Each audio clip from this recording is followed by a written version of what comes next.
Hello everyone, मैं हूं नीलू और स्वागत है आप सभी का फ्यूक एजुकेशन ऑनलाइन क्लास में। एग्जाम के स्ट्रेस को रिलीज करने के लिए फ्यूक एजुकेशन आप सभी के लिए लाया है बायोलॉजी की शॉर्ट मास्टर क्लासेस, जिसमें कि आपको काफ़ी कम टाइम में आपके long type question, short, very short और ऑब्जेक्टिव टाइप क्वेश्चन कवर करा दिए जाएंगे, जिससे कि आप एग्जाम में ज़्यादा से ज़्यादा मार्क्स स्कोर कर सकते हैं।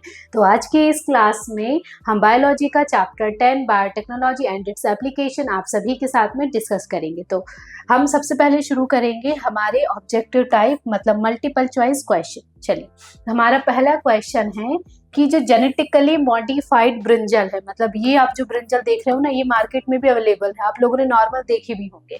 तो ये जेनेटिकली मॉडिफाइड है, मतलब इनके जीन के साथ में छेड़छाड़ की गई है। ठीक है, तो ये किस लिए डेवलप किए गए थे इंडिया में, क्या जरूरत थी इनको डेवलप करने की। ठीक है, तो ड्रॉट रेजिस्टेंस, ये जो है इनका पानी से कोई लेना देना नहीं होता है, मतलब पानी इनको वैसे भी कम चाहिए होता है, इसलिए ये ऑप्शन गलत हो जाता है। एनहेंसिंग मिनरल कंटेंट का भी नहीं है, क्योंकि इनमें सफिशिएंट मिनरल होगा। ठीक है, और ये है सेल्फ लाइफ तो होती ही नहीं है, क्योंकि 2-2, 3-3 महीने की फसलें होती हैं जो कि आएंगी और चली जाएंगी।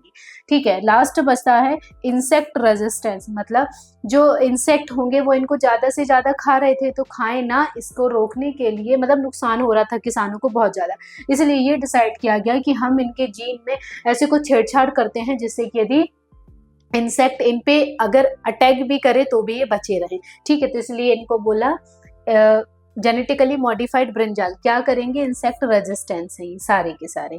ठीक है, चलिए, अच्छा, इनको खाने से हमारी हेल्थ पे कोई असर नहीं पड़ने वाला है। ठीक है, चलिए, ये देखिए, विच काइंड ऑफ थेरेपी, ऐसी कौन सी थेरेपी है जो कि 1990 में एक 4 साल की लड़की को दी गई थी। क्यों? क्योंकि वो ADA डेफिशिएंसी मतलब एडिनोसिन डीएमिनेज नाम की एक जेनेटिक बीमारी से लड़ रही थी। ठीक है, तो कौन सी थेरेपी दी गई थी, ये देखिए, ये वही गर्ल है जो कि 4 साल की है। ये देखिए, इसको पूरे तरीके से कवर किया गया है और इसको यहाँ से ऑक्सीजन सप्लाई दे रहे हैं, क्योंकि जब पूरा पैक हो जाएंगे तो ऑक्सीजन कहाँ से आएगी। ठीक है, तो देखिए, इसको पीछे से ये ऑक्सीजन दे रहे हैं ये पाइप के थ्रू, और ये मतलब खेल भी बहुत ही सेफ्टी के साथ, देखिए 4-5 लोग खड़े हैं तभी जाकर के खेलेगी। ठीक है, तो इस बच्ची को ADA एडिनोसिन डियामिनेज नाम की बीमारी थी। इस बीमारी में होता क्या है कि जो एडिनोसिन है वो डीएमिनेज एंजाइम को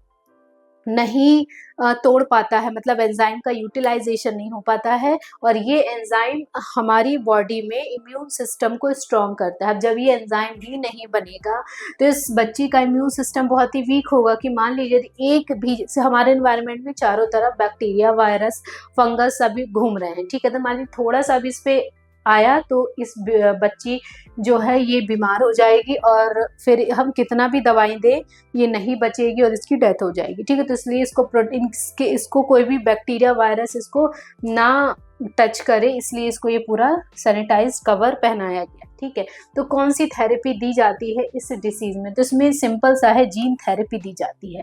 जीन थेरेपी से लिए यदि हमें मतलब जब फर्टिलाइजेशन होता है और सिंगल सेल फॉर्म होगी इस बच्चे की, तब यदि हमें पता चल जाए कि इस बच्ची को ये वाली बीमारी है, तो हम क्या करेंगे, इसके जीन को एडिट करके ये वाली बीमारी को हटा देंगे। लेकिन आज तक कोई भी जेनेटिक डिसीज की दवाई नहीं बनी, केवल हम उसको क्योर कर सकते हैं। ठीक है, तो रेडिएशन थेरेपी कैंसर में दी जाती है, रेडिएशन नहीं इसमें काम करेगा। ठीक है, ये भी रेडिएशन थेरेपी है। इम्यूनोथेरेपी भी देने से कोई मतलब नहीं है, क्योंकि इम्यून सिस्टम में जो प्रोटीन फॉर्म होंगे वो तो जीन से ही होंगे ना, तो इसलिए जीन थेरेपी दी जाएगी इस बच्ची को। ठीक है, चलिए, नेक्स्ट क्वेश्चन है GEAC, इसका फुल फॉर्म क्या है। IMP क्वेश्चन है, तो इसका फुल फॉर्म है जेनेटिक इंजीनियरिंग अप्रूवल कमेटी, मतलब ऐसी कमेटी जो कि जेनेटिक इंजीनियरिंग से रिलेटेड यदि कोई कुछ मॉडिफिकेशन करता है, कोई जीन एडिटिंग करता है, तो उसको ये अप्रूव करेगी, इसलिए इसका नाम क्या है, जेनेटिक इंजीनियरिंग अप्रूवल कमेटी। चलिए, नेक्स्ट क्वेश्चन है हमारा 4th, कि maximum number of existing transgenic animal कौन है। ठीक है, अब देखिए, ट्रांसजेनिक एनिमल क्या होते हैं, जैसे कि अभी हमने जब ब्रिंजल की बात की थी तो उनको बोलेंगे ट्रांसजेनिक क्रॉप। ठीक है, क्यों? क्योंकि उनके जीन से छेड़छाड़ की गई है। सेम ऐसे ही होते हैं ट्रांसजेनिक एनिमल। ट्रांसजेनिक एनिमल जैसे मान लीजिए, जैसे हमारी बॉडी जो है कुछ कुछ चूहे से मिलती है, माइस से मिलती है। ठीक है, तो यदि हम माइस में कुछ जेनेटिक मॉडिफिकेशन करें तो हम और उससे नए चूहे पैदा हो जाएं तो उसको हम क्या बोलेंगे, ट्रांसजेनिक एनिमल।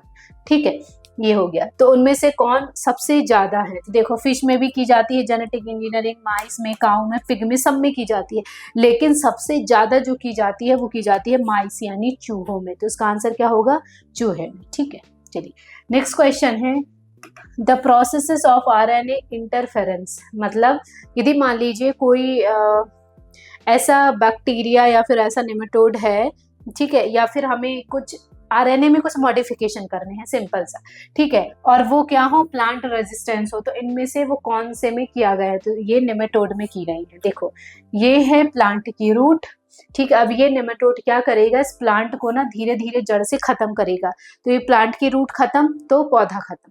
ठीक है, तो हमने क्या किया, इसके आरएनए में थोड़ा सा मॉडिफिकेशन कर दिया जिससे कि ये ऐसा प्रोटीन निकाल रहा है जिससे कि इसके ऊपर इसका कोई असर नहीं पड़ेगा। तो चेंजेस कहाँ किए गए, आरएनए में, और किस पे किए गए, नेमेटोड में।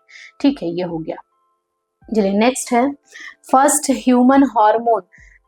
ऐसा हार्मोन, पहला ह्यूमन का हार्मोन जो कि रिकॉम्बिनेंट डीएनए टेक्नोलॉजी, इसको आर डीएनए टेक्नोलॉजी भी कहा जाता है।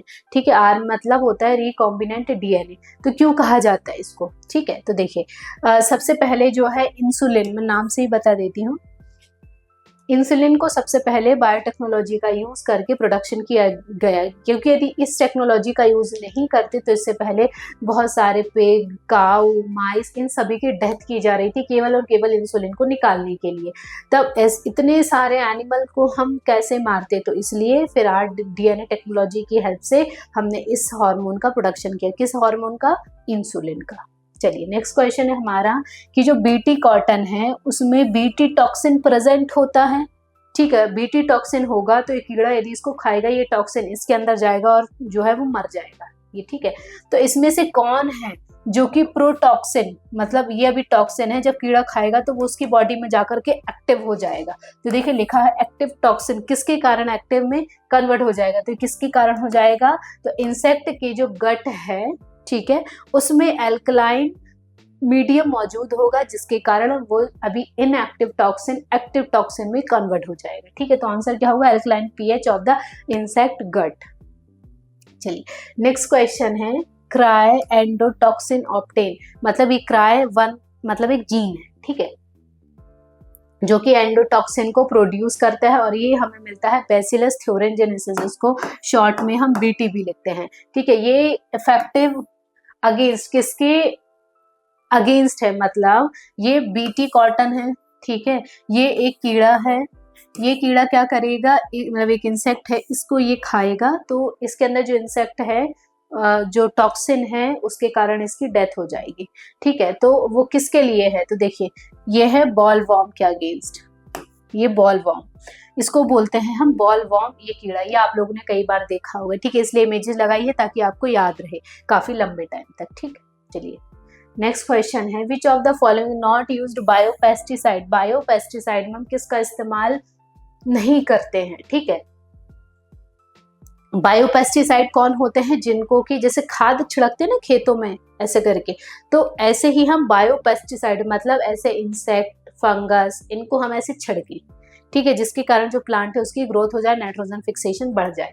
तो हम इनमें से किसका इस्तेमाल नहीं करते हैं, तो ज़ैंथोमोनास कैम्पेरेटिस का इस्तेमाल नहीं करते हैं, बाकी इन सब का हम एज अ बायोपेस्टिसाइड इस्तेमाल करते हैं। ठीक, बाकी के जो नाम है ना आप एक एक बार देख लीजिए, ट्राइकोमोनास है, ठीक है, पॉलीहाइड्रोसिस वायरस है, बैसिलस थ्योरेंजेनेसिस है, इनका इस्तेमाल क्रॉप के प्रोडक्शन के लिए मतलब ज़्यादा से ज़्यादा हो और कीड़े कम लगे इसके लिए इस्तेमाल किया जाता है, केवल ज़ैंथोमोनास का इस्तेमाल नहीं किया जाता है। ठीक है, चलिए नेक्स्ट क्वेश्चन है ट्रांसजेनिक क्रॉप, मतलब हमने उसको चेंज किया है। ठीक है, ट्रांसजेनिक जो क्रॉप है उसमें ऐसी कौन सी क्रॉप है जिसकी सहायता से हम नाइट ब्लाइंडनेस यानी जो रतौंधी होती है जिनको रात में नहीं दिखता है, इस डेवलप की गई। ठीक है, तो ये है टोमेटो। ठीक है, तो इस टोमेटो का पूरा नाम क्या है, फ्लेवर सेवर टोमेटोज। ठीक है, इसमें इस तरीके के जीन मॉडिफाई किए गए हैं कि ऐसा प्रोटीन प्रोड्यूस करेंगे कि इस टमाटर को खाने से रतौंधी नाम की जो बीमारी है धीरे धीरे कम हो जाएगी। इसके अलावा अगर जैसे कई बार ना अभी आप मार्केट में पर्पल टोमेटो आ गए हैं, ठीक है, ब्लैक टोमेटो आ गए हैं, पर्पल वो आ गए हैं, आलू पोटैटो आ गए हैं जो कि कैंसर को रोकते हैं, ठीक है। तो ऐसे करके बहुत सारे आ गए, तो अभी ये केवल टोमेटो का है। चलिए नेक्स्ट क्वेश्चन है, भारत में ग्रीन रेवोल्यूशन किसके द्वारा आया था? ग्रीन रेवोल्यूशन मतलब है, ये देखिए ये धान के पेड़ लगे हुए हैं, ठीक है, तो ये जो धान के पौधे हैं या फिर जो भी क्रॉप है वो ग्रीन कलर की होती है, ठीक है। तो क्रॉप के प्रोडक्शन को बढ़ाने के लिए इनमें से फादर ऑफ ग्रीन रेवोल्यूशन किसको कहा जाता है? तो कहा जाता है MS स्वामीनाथन को, ठीक है, MS स्वामीनाथन। चलिए नेक्स्ट क्वेश्चन है, जो जीएम का शॉर्ट का लंबा फॉर्म होता है जेनेटिकली मॉडिफाइड, ठीक है। जो राइस है उनमें कौन सा विटामिन होता है? जैसे मान लीजिए आजकल ना, क्योंकि देखिए पॉपुलेशन बढ़ रही है, खाने की धीरे धीरे कमी हो रही है, तो हम ऐसी क्रॉप का प्रोडक्शन करें जिसमें न्यूट्रिएंट बहुत ज़्यादा हो। मेन हमारी बॉडी को तो न्यूट्रिशन ही चाहिए ना, तो न्यूट्रिएंट बहुत ज़्यादा हो तो लोग कम खाएंगे और ज़्यादा न्यूट्रिशन गेन करेंगे, ठीक है। इसलिए जेनेटिकली मॉडिफाइड क्रॉप जो है उनको बनाया जा रहा है। तो इनमें से कौन सा विटामिन? तो विटामिन ए जो है वो बहुत ज़्यादा होगा राइस में। नेक्स्ट है, बीटी टॉक्सिन जो है किस बैक्टीरिया के द्वारा प्रोड्यूस होता है? मतलब ये एक बैक्टीरिया है, ये बैक्टीरिया एक बीटी टॉक्सिन को प्रोड्यूस करता है। बीटी टॉक्सिन वही कॉटन वाला, ठीक है, तो है बेसिलस थ्योरेनजेनेसिस। नाम याद रख लीजिएगा, बेसिलस थ्योरेनजेनेसिस ये बैक्टीरिया है जो कि ये बीटी टॉक्सिन को प्रोड्यूस करता है। कहाँ से करता है? देखिए लिखा है बीटी टॉक्सिन क्रिस्टल, ये इस तरीके का स्ट्रक्चर है, यहाँ से बीटी टॉक्सिन जो है वो रिलीज करता है ये, ठीक है। वैसे बैक्टीरिया को उठा के हमने कपास के अंदर डाल दिया। चलिए नेक्स्ट है, ब्लैंक फर्स्ट ट्रांसजेनिक क्रॉप इनमें से कौन सी है जो कि पहली ट्रांसजेनिक क्रॉप है? तो वो है टोबैको। ये आप लोगों ने पढ़ा भी होगा 11th में, जब वायरस चैप्टर स्टार्ट करते हैं तो उसमें एक RNA वायरस आता है, उसमें टोबैको का एग्जाम्पल दिया जाता है, तो वो सबसे पहले टोबैको पे ही एक्सपेरिमेंट करके देखा गया था। चलिए तो इसके साथ ही अब ये हमारा ऑब्जेक्टिव टाइप क्वेश्चन खत्म होते हैं यहीं पर ही। यदि आपको कोई क्वेश्चन में कोई डाउट है तो आप हमें नीचे कमेंट सेक्शन में क्वेश्चन पूछ सकते हैं, और इसकी अपकमिंग और वीडियोस के लिए और प्रीवियस शॉर्ट वीडियोस को देखने के लिए हमारे चैनल को लाइक और सब्सक्राइब करिएगा। तो मिलते हैं हम नेक्स्ट वीडियो में। Thank you.